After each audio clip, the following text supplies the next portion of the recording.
Halo semua, perkenalkan nama saya Yarli Kel dari Fakultas Ilmu Komputer Program Studi Informatika Universitas Kristen Indonesia Maluku.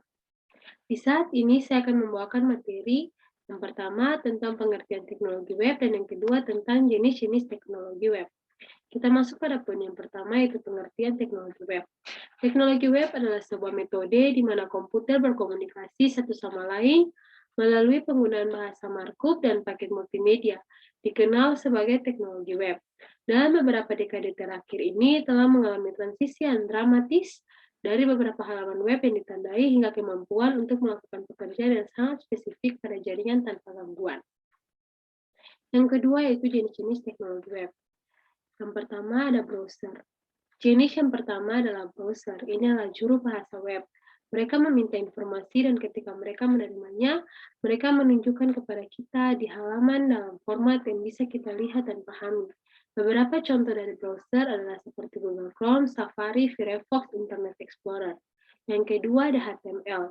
HTML adalah bahasa markup. Ini menyediakan struktur situs web sehingga browser web tahu apa yang harus ditampilkan. Yang ketiga CSS. CSS adalah lembar gaya cascading designer web. CSS dapat mengubah warna, font, animasi, dan transisi, di mana web mereka membuat web terlihat bagus. Yang keempat, bahasa pemrograman. Bahasa pemrograman adalah cara untuk berkomunikasi dengan komputer dan memberitahu mereka apa yang harus dilakukan. Ada banyak bahasa pemrograman yang berbeda, sama seperti ada banyak bahasa-bahasa yang berbeda. Beberapa contoh dari bahasa pemrograman adalah seperti JavaScript. Ini digunakan oleh semua browser web dan banyak kerangka kerja lainnya. Yang kedua, CoffeeScript. Ini adalah semacam dialek JavaScript. Ini dipandang sebagai lebih sederhana dan lebih mudah di mata Anda sebagai pengembang, tetapi itu dikompilasi kembali ke JavaScript.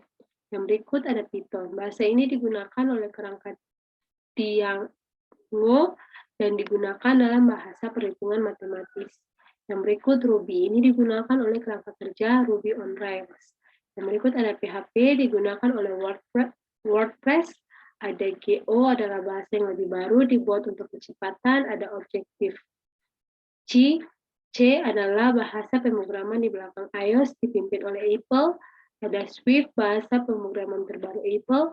Ada Java, ini digunakan oleh Android dan banyak aplikasi desktop dan lain sebagainya. Yang berikut ada libraries. Berikutnya adalah libraries, ini adalah pengelompokan cuplikan kode untuk mengaktifkan sejumlah besar fungsi tanpa harus menulis semuanya sendiri. Yang berikut database.